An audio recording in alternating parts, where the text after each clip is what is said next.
You're listening to the AfterBuzz TV network, now the largest new media platform on the web, and your #1 source for after-show entertainment. Very good, Keith Johnson.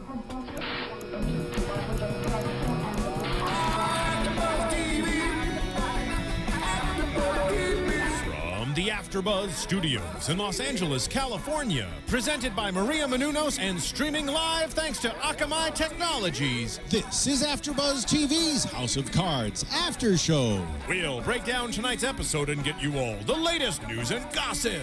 And now, another post-game wrap-up show for your favorite TV show. It's AfterBuzz TV's House of Cards After Show. Good afternoon, good morning, good evening, AfterBuzzers, and welcome to Netflix original series House of Cards Season 2, Episode 8.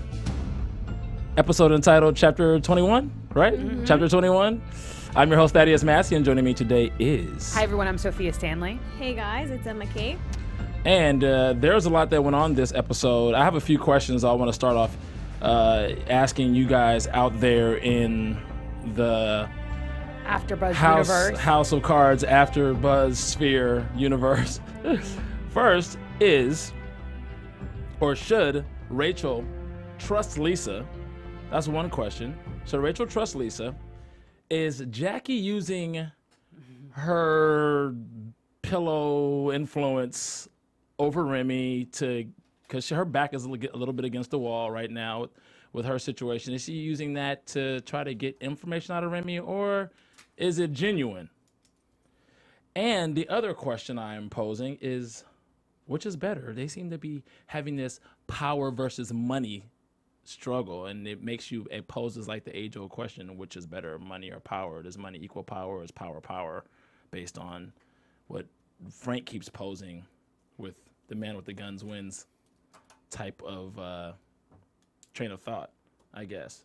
So those are the questions I have, and we're going to jump into, let's start the episode off with talking about Frank, and he meets with Chief Whitehall, who all of a sudden says, like, look, I need that picture taking off the wall there, Andrew Jackson. That really was kind of it's really a huge oversight. Yeah, and it's really funny because this kind of happened with having Lanigan go through the back door last episode. It seems like Frank he kind of oversteps and overlooks certain things, his sensitivity level.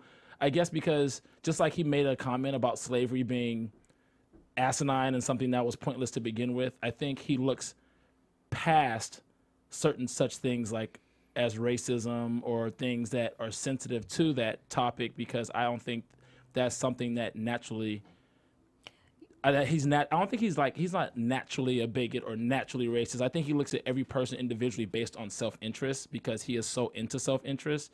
So he doesn't really put a lot of value on that. I think that's a really good description of Frank, but I think that the reason he keeps making these missteps is because he's not a diplomat. He's really rough around the edges. He doesn't have a certain aspect of suave, smooth sophistication, in the same point that, and I don't mean this to sound rude, but he's probably never left the United States of America. Now, granted, Native Americans are literally Native Americans. But I think that because that's not an issue that pertains to him, it never even came up. So, for instance, where he's from, slavery is an issue because he's from the South. So that is part of his self-interest. It's part of what I think everyone kind of makes a joke about. You know what I mean? The South, you guys had slaves, right? So he always has to, I think it's very Frank-esque to be like, well, I never, would have been in support of that. I think he was literally unaware. Right. Do you know what I mean? And at the end of the day, and I definitely had to look it up, and I knew the backstory, but you know what I mean? Literally, it's Andrew Jackson that literally sent the Native Americans and basically interned them. Right. So it's one of those things where I think that if it was another country, right, the first thing you do is you have your liaison say, how do you deal with this culture? Do you know what I mean? Do we shake with the right? Do we shake with the left? Do we bow? Do we offer them cold water, room temperature water? That's actually what you do when you interact with different cultures. I think the mistake that Frank made was not recognizing that they were a different culture, and it comes up later on in the conversation. So you guys didn't think that it was intentionally put up there? You guys didn't get that sense because the way he tells Doug to take down the picture, it just seemed like it was all planned out. And from all the pictures, the pictures, that one picture happened to be in his office. It's not coincidental that, you know, Andrew Jackson's picture is in his office and during the time that, you know, he's meeting with the chief. I think it was put there purposely so he could show the chief that he has sympathy, because before, when he met with Lanigan, Lanigan told him that, no, you don't know anything about us. So I think by taking it down, it showed the chief that, okay, I empathize with you, so, you know, I'm going to show by taking it down. And I disagree. That's an interesting theory. I never thought of that. I think it's an interesting theory, but I think the reason the theory isn't sound is that he wouldn't have put the picture back. The minute they left, he put the picture back. If it was literally... Which is exactly how he feels about it. This is just the deal for him. That means it... Go ahead, Steven. There's a better way to show empathy than pissing the person off before showing empathy. Because honestly, if he was going to do it on purpose, he would have done it as a dig as opposed to a way to make him look better. Because literally... Okay, yeah, he's really empathizing with me. If he really empathized with him, he would have taken the picture down in the first place and not had it there. But it's Frank Underwood. Yeah, but you mean like he has to show empathy. No, not that he actually feels it. He just has to show it in front of the chief. But I don't think the chief would interpret that as empathy in any sense of the word, because the fact that it's there in the first place has already pissed him off. The fact that he took it down, it means he's sensitive to the subject, versus with Lanigan in his house, he acted, you know, he didn't know anything about he acted like he didn't know anything about the history. So that's what I'm saying. He had to show something, and the picture being there is not coincidental. It's just not. And I think the coincidence, or the lack of coincidence, was it was there to show Frank's lack of knowledge and lack of empathy, not actually that he has empathy. Interesting. I just think that Frank doesn't give a damn about anything but Frank getting to his end goal and his agenda. And his agenda for this episode is to make sure that this bridge happens. And in order to disrupt the money flow that's coming through Lanigan's casino, he has to make sure that this other tribe gets recognized, threatens the money flow from the money that's being funneled to the GOP. And now, if he makes that happen, then he doesn't have to worry about them losing power in the House, and they can maintain power. He can actually get the bridge done, and Lanigan and Tusk lose all the leverage that they have. That's all he cares about. This dude is so obsessed with Tusk and winning and beating Tusk, and Remy represents Tusk, and Lanigan now represents Tusk, and now he has this alliance with this agreement, not an alliance, but an agreement with Fang on the side, that I think, to me, that's all Frank is. He's obsessed with that right now. Okay. And he is so, like, absorbed with beating Tusk that's anything that he can think about. So him getting the I think it was called the Uruguay. Dang it, I didn't write it down. It starts with the U. Uruguay. The Uruguay tribe recognized, which was enrolled in Lanigan's tribe. Getting them recognized really is one big step and one huge step. Of course, as Tusk and Lanigan remind us, like, look, because it's going to take you 2 years to get a casino built. Of course, they're all jockeying, and it's all about, 2 years, okay. And two years is no time. But 2 years is a lot of time. It's still a lot of time with the situation that they're dealing with. Exactly. At the same time, he's using anything that he can, and of course he has to, because he has to gain leverage back over gain leverage over Tusk. Although Tusk doesn't know what he has going on with Fang. So let's back up to that scene, because I feel like that scene was extremely important when Frank goes to visit Lanigan at his own house. And I was wondering if any of you kind of were kind of taken aback by the grandeur of his home. Like the way, the length of the driveway, the landscaping. It was like a compound. Exactly. And if anything, seemed very White House-esque, right? A little bit? Esque, yeah. It did. It did have that feeling to it with the Olympic pool in the back. I was going to say it felt like Roman, very regal. Temple type of, with the pool and it was right. It was really nice. And I think it hammered home Lanigan's comment last episode that all he respects is money. Right. Because he can feel it, he can touch it, he can see it, which on some levels is very different on some levels than Frank. Like, just let's look at the home that Frank lives in. Even though I mentioned, last episode that it's probably in a really nice neighborhood, it's not an austere house. It's actually very conservative, very refined. It is very conservative. In comparison to this, just like you said, this huge compound. Right. Well, it also shows how much Lanigan values money because he was able to skip his tradition of praying just to eat the steak, which cost $200. So that in itself, pound. A pound, $200 a pound. And that was a huge piece of steak. I would have eaten it. So I wouldn't have. No, I wouldn't have. I'm just kidding. he's I wouldn't have ate at that dude's house, especially after how the last meeting went. He's like, I'm fine, thank you. He shows up, Raymond. Oh, what a nice surprise. I mean. Oh, but then even the comment, he goes, when it's important, I invite all the chiefs to the table. Right. I think that was very telling because basically what he was saying is for America, we're the three chiefs. Right. And not the president of the United States of America. Right. And he made that very clear when he was leaving. And he called him Frank. And he said, Mr. Vice President. He said, not my vice president.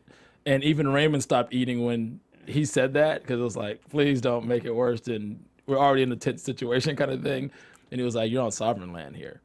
So. Well, on his terms, remember, he wanted the meeting to be on his own terms. Right.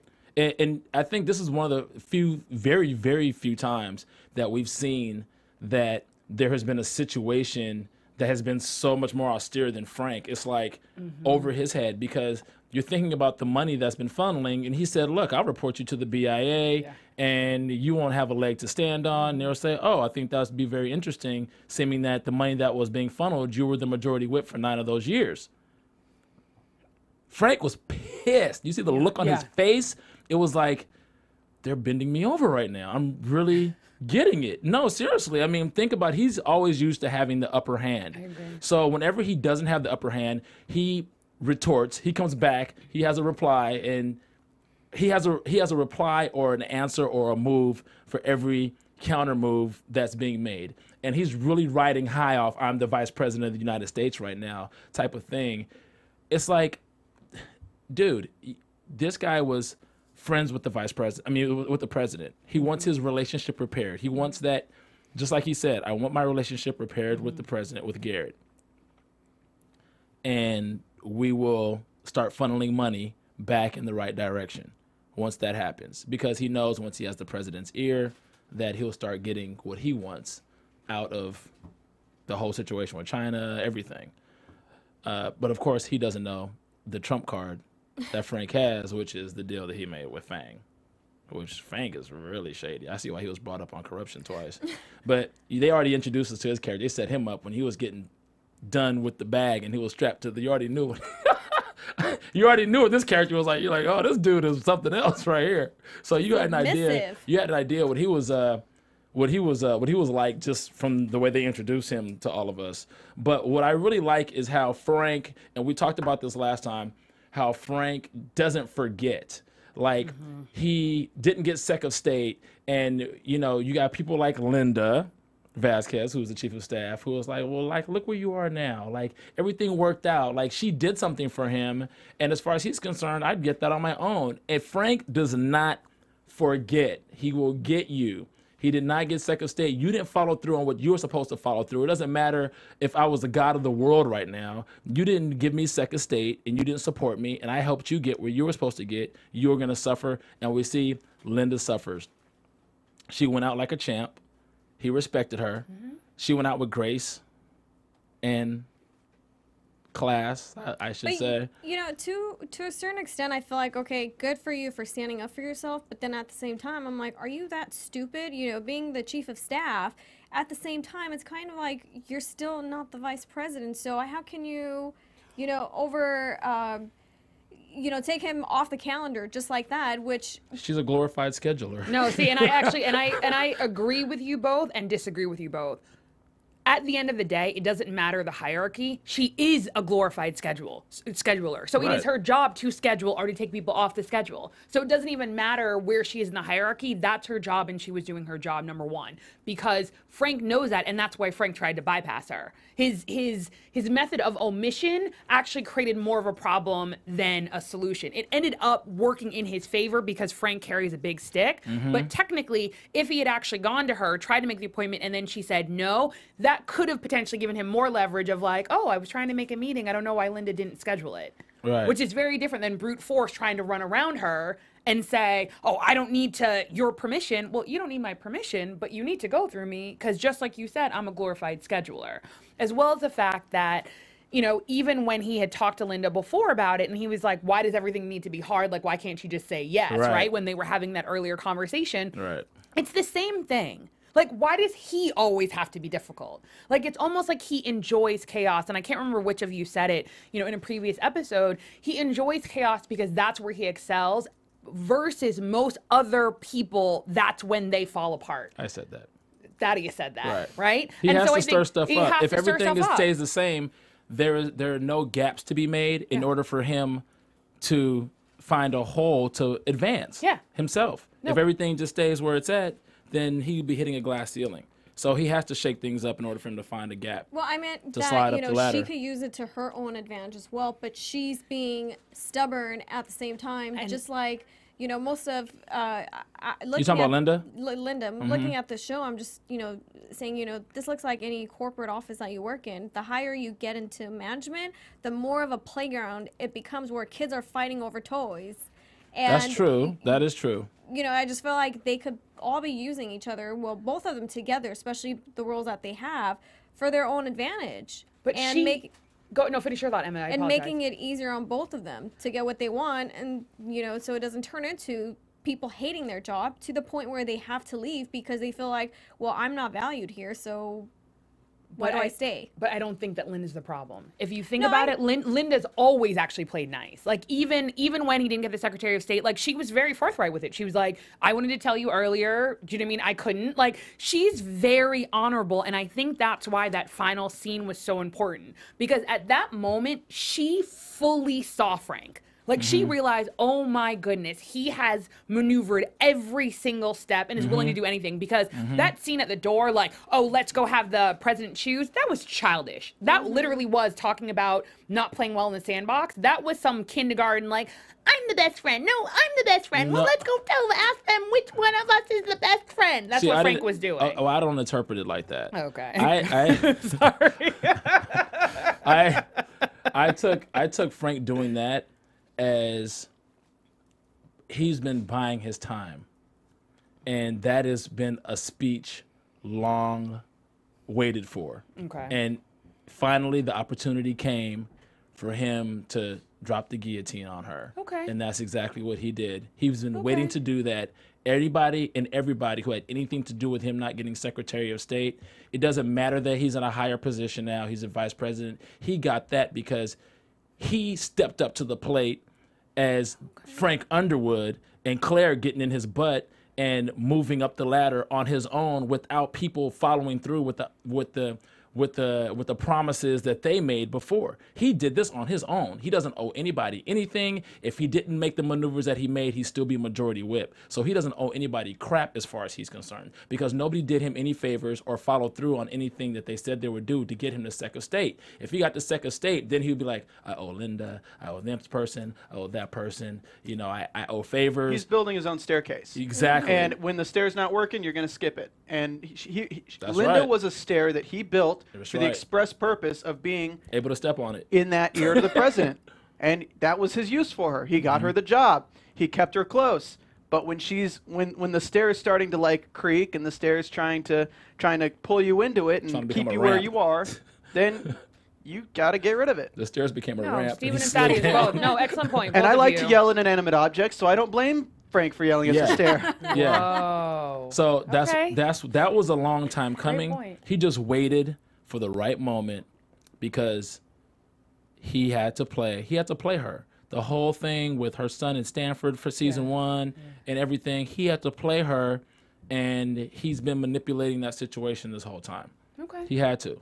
And now he's at the point where he's VP, and he's like, okay, now you're getting in the way of the ultimate goal, and it's petty, and you're nobody at this point for to cause these kind of disruptions. And let me tell you something. Let's go and see who he picks, the chief of staff or the vice president. Because either way, whether you put me on that schedule or not tomorrow, I'm going to meet with the president. Well, it's so just it's like one of those things. Is like either join me or Well, that's get what squashed. I was referring to is the fact that, you know, she doesn't need to make it hard because knowing him and knowing that he gets what he wants, she's just, you know, testing his limits. I think if Linda was smart, it's not that she's not smart, but I believe if she already knows Frank, right? She knows how he is. She knows how he thinks. She knows how he maneuvers. He got to VP, obviously, not being elected, whatever. She's there. She's seeing all this stuff go on. Now, when they had their meeting about the bridge, and she was telling Frank that it doesn't need to be revisited, he's made up his mind. What's going on here? There's something that you're not telling me. She was intuitive to know that something else was going on that Frank was not telling her, but she did not play that situation right. She didn't have to resign. Oh, actually, I completely agree with you up until that point, and you want to know why? I think it's actually so in line with her character, because I think the difference is she's honorable.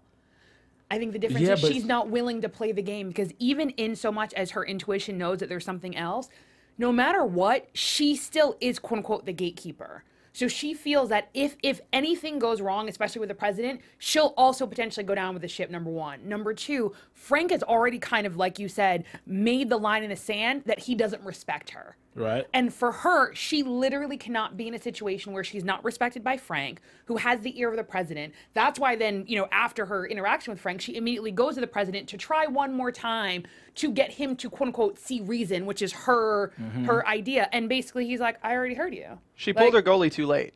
I mean, if she was going to make a play, she would have had to make it 3 steps before he made his. Yeah. And she didn't. I mean, he's good at playing the simple favors, because if you're working with a coworker and they totally piss you off, but the next day you like buy them chocolate and like, oh, I'm sorry, they're going to remember the good thing. They're like, oh, he bought me chocolate. They're not really going to remember that you pissed them off. Frank's done so many messed up things that Linda knows about, but the fact that he would like go and do those simple favors and they would stack up, they wouldn't add up. She wouldn't see the big picture because it's blinded by all these simple favors. He did the same thing. He's doing the same thing with Meacham. Like, oh, just a simple phone call can help this guy out, and I'll have a loyal follower for life. It's the simple favors that'll hide the truth of who he is. Well, go ahead, Emma. Well, I was going to say that Linda is black and white. She's, you know, as Sofia said, she's very loyal and she does everything by the books. And Frank is not like that, as we obviously know. So when he blurs the line for someone that's black and white, it's really hard for them to function, especially when you don't have the trust, the level of trust from your superior, which happens to be the president, and they're calling each other friends. They're on the friendship level, and she's still just the employee. Yeah, I mean, So there's 2 schools of thought. The other school of thought is this: if she's loyal to the presidency and knows that the presidency is bigger than her, bigger than the president himself, it represents something, and that she's there to help protect that, and she knows that Frank is not on the up and up. Do you think it might have been in the country's best interest for her to have the president's back and stay? I have a spoiler, which we'll get to later. Oh, okay. I got all scared. I was like, what? That's just another school of thought. You see what I'm saying? I think it's a brilliant school of thought, but I still think it comes down to I need to have the president's back. Let me stick around. No, but they're very deliberate, because I think at the end of the day, the fact that she gave him the Medal of Honor, like from the first Hispanic recipient, literally this entire show is war. Right? Frank is all about war. It's not a coincidence that basically he went to West Point, right? Or the equivalent of West Point, right? However, he's never actually been to war. So this right here is his battlefield. It's not a coincidence that he went from playing video games to literally building models. So he went from what I consider to be new school electronic computers to old school where literally hundreds and thousands of people need to die. And the kill is right here. It's right up front, and I'm literally touching and I'm smelling and I'm feeling it, right? The fact that she gave him the Medal of Honor, she was like, you win. And I think that on some levels, and I don't know the art of war, there is a point where you have to know when you've lost. The only difference is whether or not she was willing to die on the battlefield. But for her, that was death. She died with honor. She died with grace. And she basically said, you have won. And even in so much as she said, you're his friend.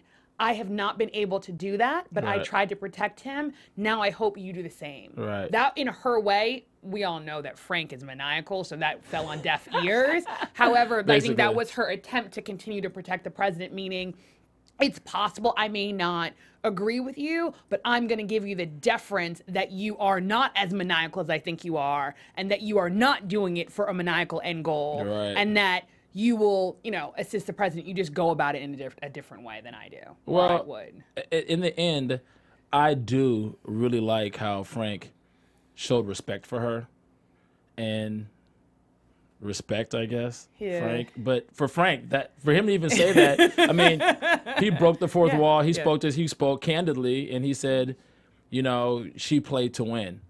Even though she lost, she played to win, and there was a matter of respect and a tone of respect, and how he said that about her. It's like, you got to admit, and you got to face the facts of when you've lost. And she did. She lost that battle, and she didn't grovel. She didn't beg. She didn't grovel. She didn't try to honor in class. She didn't try to do anything underhanded like Tusk. Right. She didn't try to pull any of that bull crap. It's like, okay, she lost. She's out of the game. Yeah. You can walk out with style. Yeah. And that she did. She didn't cause unnecessary pain, and he hates unnecessary pain. That's true. That's a great point. Yeah, that is a great point. There is something that I want to mention about the steak and the ribs. They made a mention at the meeting with Lanigan and Tusk about him eating with his hands with the ribs. I know you're used to this. And then they talked about the steak. I thought that was a Tusk's way of saying, because you mentioned something about Frank is rough around the edges. And that's the one thing that's telling about Frank being rough around the edges from the South, coming from the background that he's come from, and how he's sophisticated but not refined at the same time. It's like a weird dichotomy with him kind of thing, So, well, and then he tells Meacham to have the plane ready, the ribs for him on the way back. Go ahead. Go ahead. No, go ahead. I think the difference is Claire was born into a family who already had all that in place. Frank learned it as he grew up. So it's really hard to change what your initial, building blocks are for your foundation. Right. So that's why he goes back to, or he still has a little piece of the old Frank. Because he has to impose Frank. He has to impose his foundation and redeem whatever foundation he has based on, remember last season how he talked about his father. And he made this grand story about his father at the church. And then to us, he told us how really horrible and whack his father was, which is everything he's doing is kind of like something of redemption, like he did with the battlefield thing and his great-great-grandfather being on the losing side and Fang spitting on the war ground and saying there's no victory for what was the term, the statement there's no honor for the losers. There's no sacred ground for the conquered. For the conquered. For the conquered. So he's doing a lot of redemption in everything that he does, and a lot of it has to do with maintaining who he is from the root and not becoming them to a certain degree. Finish your thought and then I'm gonna piggyback off of you. Being them or being better than them at what they do, but taking it to a whole nother level, which is why he's been so successful in manipulating these situations. It's like almost like they are better than him based on how they were raised and but he kind of grimied it out and trudged through the dirt to get where he's at. I don't know. Go ahead, Sofia. No, perfect. And I think that literally where you're going, to me, leads me to your third question that you posed at the beginning of the show: money versus power. Yeah. Theoretically, the ribs are power and the steak is money. Right. It's still the same. It's the same animal, right? It's a different cut of the animal. Exactly. The difference is the cost, right? So who has access to $200 a pound soy-fed beef from? It's Whole Foods, right? From wherever it is, right? Very few people. However, it's still extremely good, right? Right. ribs is an everyman meal. Right. Everyone has access to it. Right. I feel as if what Frank is saying is anyone who has the determination can get access to power. Right. The difference, because power is how hard you work, like how if you're willing to put your life on the line and whether or not you're strategic or intelligent and so forth and so on. Right. And that theoretically is not a birthright. That's something that you earn and you work hard at. Right. Versus money is usually something that is more of a birthright. And if it's not, it's a small number of people who have access to it. Right. So that's why I think he literally and figuratively threw it in the pool and was saying, but a dog's still going to jump after it. Exactly. Do you know what I mean? Exactly. But I think that kind of is where it symbolizes. And that's, I think, why he is so connected to Freddie, because it really is grassroots people doing grassroots things. That's what Frank respects. Because Right. money, on the other hand, he's just like, oh, you're only kind of winning because you have money. Right. But you're not actually doing anything. You're not getting your hands dirty. You're not on the battlefield. You're not influencing necessarily society or affecting society or leaving a legacy just because you have money. The people with power are the ones that actually enforce change and leave a legacy. And that's Frank's school of thought. It was really interesting because it was really telling when Seth met with Remy. Oh, yeah. Okay, when Seth met with Remy, and he said, "Yo, what have you been doing? I've found out more information in the last 2 days than you have in 2 months. What's going on? You working for Frank?" He says, "Yeah, I'm working for Frank. You know, I'm working for Frank." He said, "No, you really working for Frank. Stop effing around." Yeah. He said, "Look," he said, "You're choosing the wrong side." But again, the tell was when he mentioned the money. Exactly. Because Remy was like, BS, I'm not buying it. Literally, that was Seth's tell. Right. Seth shouldn't have said the thing about the money. Well, oh, you're offering me more money than whatever. It's like, no, because I see you. Yes. And I see that you see that Frank is powerful and that you've chosen to align yourself with him. Right. And he said, "You're just a parasite." And he said, "We're both," he said, "You're a parasite too, just in a better suit." I was like, burn. I'm like, it was. It was. It was a burn. It was like, Remy, you lost that one. Sorry, buddy. But it's true. He's like, he's for hire. Remy is like, look, okay, I'm sure there was a billionaire that came along who had better and higher interests than Tusk, and then Remy would bounce over there.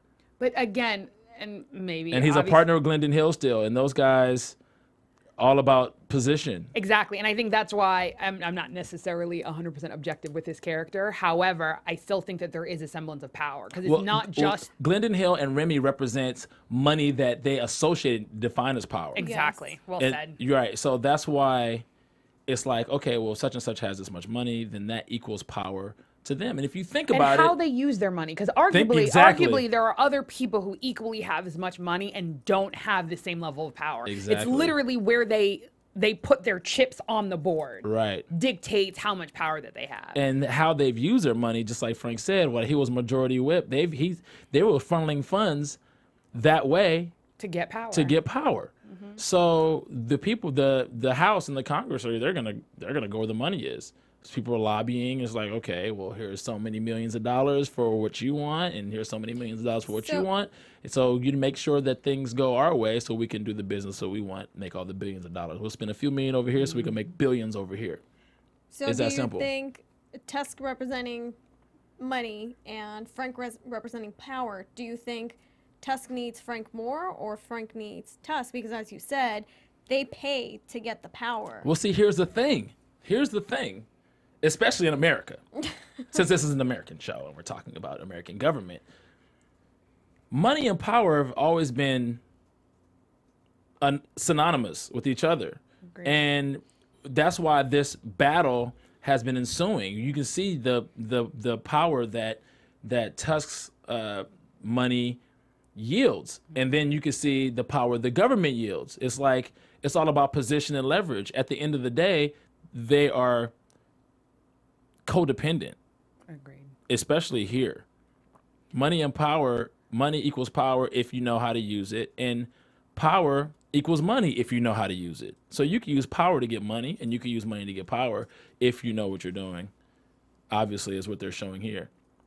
Agreed. And I think that the difference is, and I think for right at this exact moment, I'm leaning more towards power because arguably you can always find more money. So for instance, before it was Sandcor, now technically is Raymond Tusk. I can't remember the name of his company, but I think it's telling, though, and I'm going to talk out of the other side of my mouth, that basically when they're alerted that there's something that Remy has on them, that basically Claire says, but Raymond's a dangerous man, isn't he?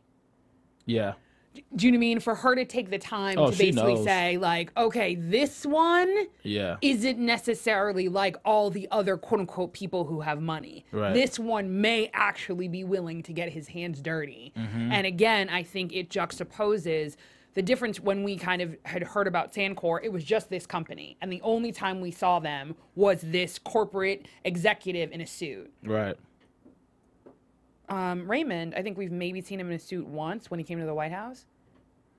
Every other time he's been in jeans He's or been duck corduroys, hunting. He's been in duck hunting outfits, bird watching, whatever he's. So I think, and kind of even back to my comment last episode when he had the interaction with Claire, I think that, again, Frank and Raymond are very similar. They both have wives. Again, let's juxtapose against Garrett. And I'm assuming, but Garrett seems as if he comes from a refined background.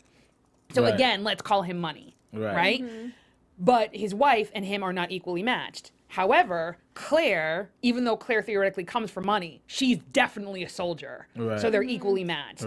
Jean and Raymond, again, she definitely seems like a soldier. They're equally matched. So again, They showed it today too. I mean, Remy goes and buys all of Adam Galloway's collection. No, his assistant's collection to get her to spill the beans. Oh, is that what it was? That's what it was. It was her pictures, because she even actually dissed Adam. She was did. Like, She did yeah, diss I do Adam. color and stuff like that. And she's like, and he goes, oh, so you work with Adam?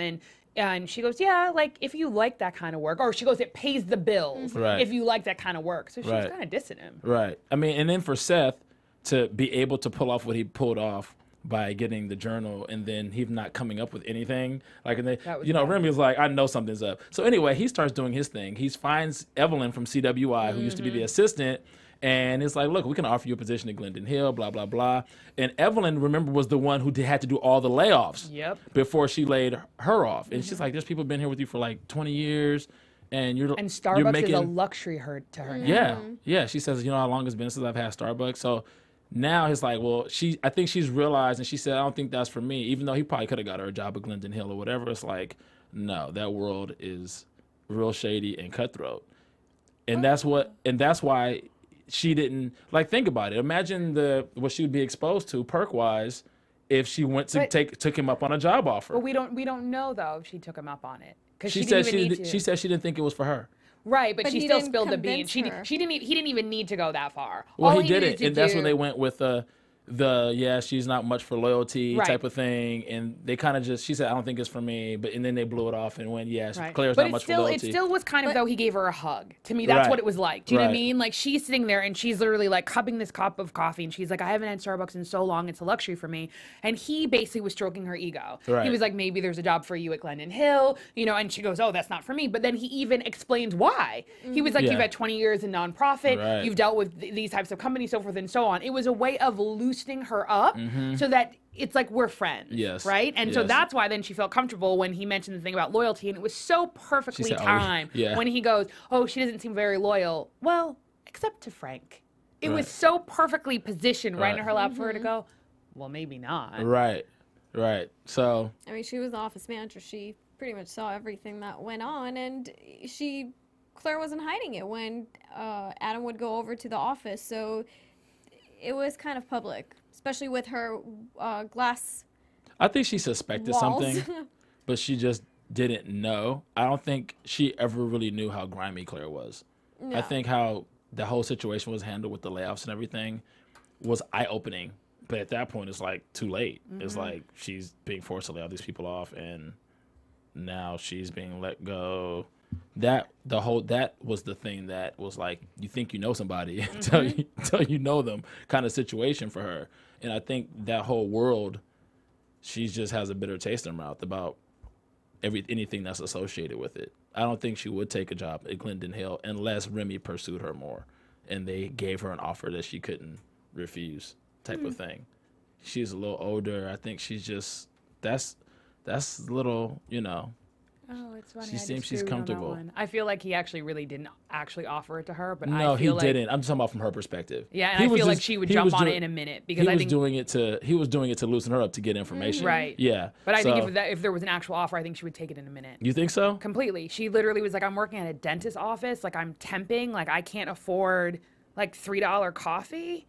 And again, how old is she again? Wherever she is, she's too close to retirement. So literally she has nothing. Like I feel like she actually literally and figuratively has no option. But if someone hints at something that's really attractive to you, you're going to be like, I don't think that's for me. I'm going to be like, let me know. Oh, that's okay. No, you know what I mean? Point. I mean, I think if someone's hungry for something better than what they have, they're going to jump at it unless they had a really I feel like poor that's like such a perfect segue experience. for Doug and Rachel. That's so funny. Well, unless no, really, I feel like it's a perfect segue. And Rachel. Yeah. Go ahead, Emma. Well, I was gonna say unless she sees Remy to be exactly like Claire, even though it's not the same person, but she's dealt with Remy how many times? You know, going into the office, so she knows the work that he does and how he does his work. So going from one bad company to another isn't gonna make her.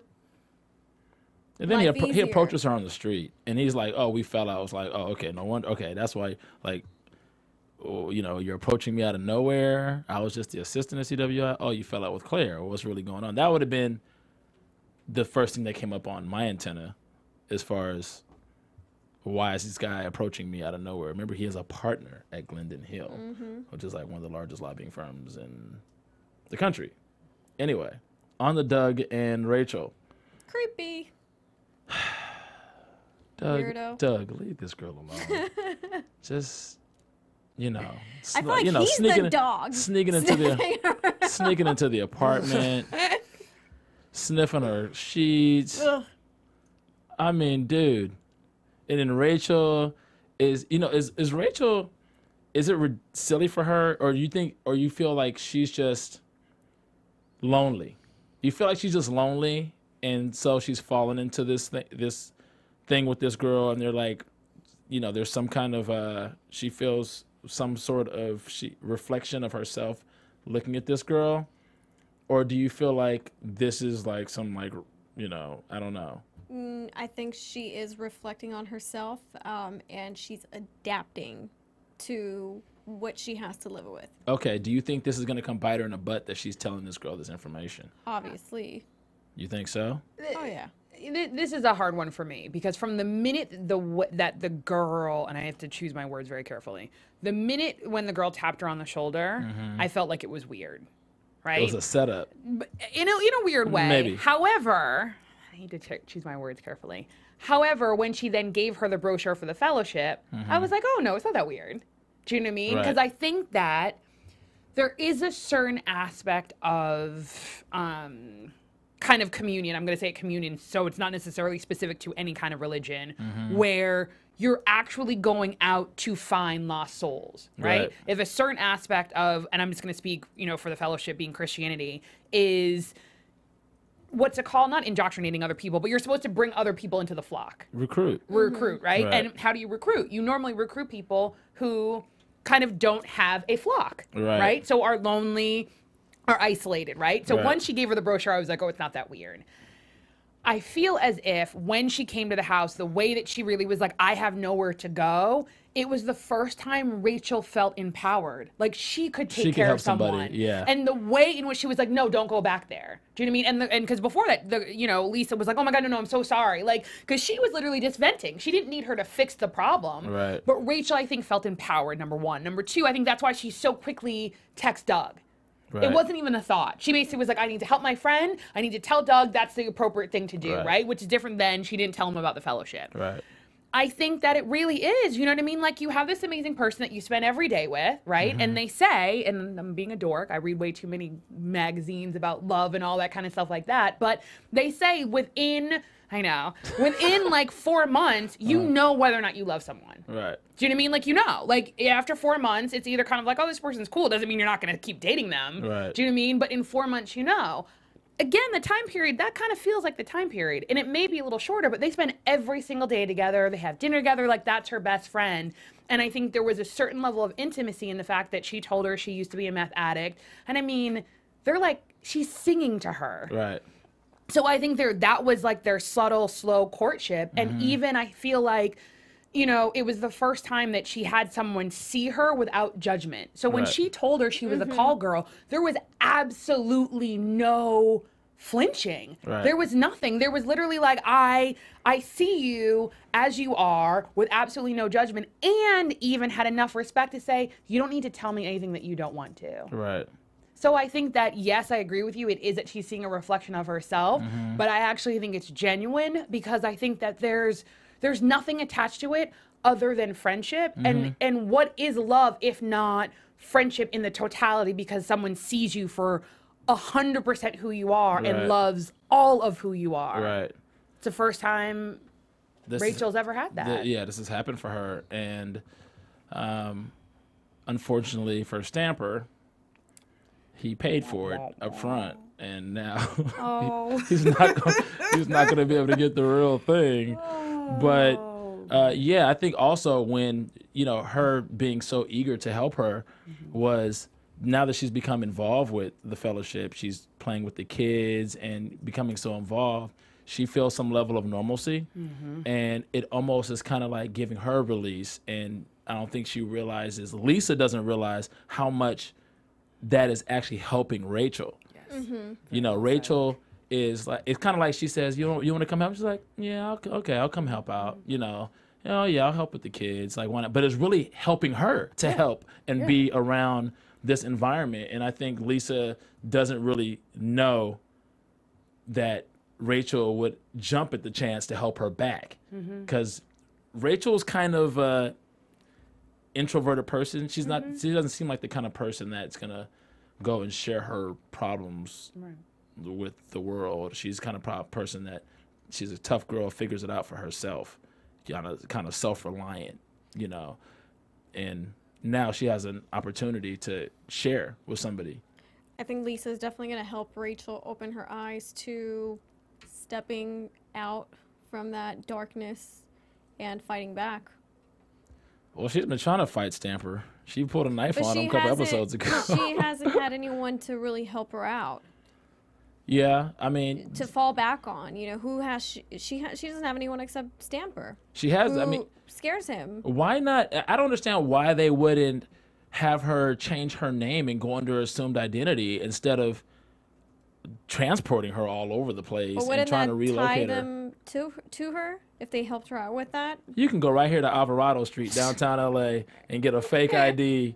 Okay, so I don't know how you're the majority whip and you can't provide, or they can't get or arrange a fake identity, like a fake ID, and I don't get that. I'm going to use your own argument, I think, from last episode when I was saying that I keep thinking that Frank and Claire are messy. Yeah. I think that actually creates too much of a trail. Do you know what I mean? Like, because then if someone goes to look and all of a sudden this Rachel Posner existed and then no longer exists, because we all have a trail, right, of where we spend money, of where we go. So it means that somebody knows that there's a Rachel Posner, and if you change her identity, it means that this Rachel Posner then stops existing. That actually, I think, is a bigger red flag. So I'm not necessarily saying I disagree with you, because I would have made your argument, but using your argument from last episode, I think that would cause But how much of a trail could there be besides money? And she's a call girl, so she probably uses cash. But I mean, she's for given real. up that If they life, and you can recognize- tell that she was like not gonna go back. Because if she was gonna go back when, you know, she still was in DC and a waitress, and the guy was like, oh, you know, you need to, you know, service me to keep your job, she would have Right. done it. Do you know what I Okay. mean? Like she was empowered. She was like, I no longer have to do this, as well as the fact that I make choices, not that someone else tells me what to do. Right. Okay. Just really quickly before we wrap up in a minute, I liked how last episode you mentioned how, you know, Tusk and Frank are the polar opposites of each other, but the same on different sides. And we really got to see how, you know, a guy of Tusk's status and posture in society, all the money he has, you don't have a partner that's not like or reflective of you without. And this episode validates what you said last episode when Remy says, look, we lost Seth. These are all the situations, scenarios we're losing ground here. what do you want to do? And he shows them the picture that he came up with, and he just defers to his wife. And she's always been the sweet, oh, you want some apple pie, blah, blah, blah, blah, type of, and then she's like, she looks at the pad, and she's like, fuck him. That's what she said. And next thing you know, you see Seth giving Claire a call, and now they're finding out that this picture has been leaked, and it's on a tabloid. And who made that call other than Mrs. Tusk, the other Claire? You know? So I like that scene, actually. I love that scene. Yeah, because it showed that Raymond has somebody, a confidant, that just like Frank does. He has a Claire. So I don't know. Can I go to my spoiler real quickly? Yeah, go right ahead. So Linda, who we all know, Sakina Jeffrey, talked to Metro Magazine, and she stated that she will be back for season 3 and that no one really leaves Washington. Oh, and can I say something? Even though I watched the whole episode, I wish she had left that for the last show. For the last episode. Sorry, guys. Yeah, that was, yeah. But she already did the interview, so it's out there. Yeah. So. But people like me don't, anyways. Well, she left, so. You can. No, let me stop. Go But ahead. I was hoping that would happen. Anyway, it didn't seem final and complete, even though it kind of does. We could talk about that next episode with Sakina Jaffrey. Sakina Jaffrey is the actress that plays Linda Vasquez, I think, right? Okay, anyway, until next time, where can we find you guys? You guys can find me on Instagram, Twitter, WillMK, and also GQJedi.com. You can find me on Twitter at Sofia Stanley. You can find me on Twitter and Instagram at Club Thaddeus, and you can find me at GQ Jedi. And next time, we will talk about Claire and what happened with Megan Hennessy and this whole McGinnis thing that we didn't talk about this episode. Until next time, After Buzzers, peace. From executive producers Maria Menounos, Kevin Undergaro, Phil Svitek, and the entire AfterBuzz TV staff, we would like to thank you for listening to the AfterBuzz TV network. To watch or listen to other after shows and post comments or questions, be sure to visit AfterBuzzTV.com. I'm Sir Richard Wentworth, and this has been a presentation of AfterBuzz TV. Buzz you later. The views expressed herein are those of the hosts only and do not necessarily reflect the views of AfterBuzz TV or its owners or principals.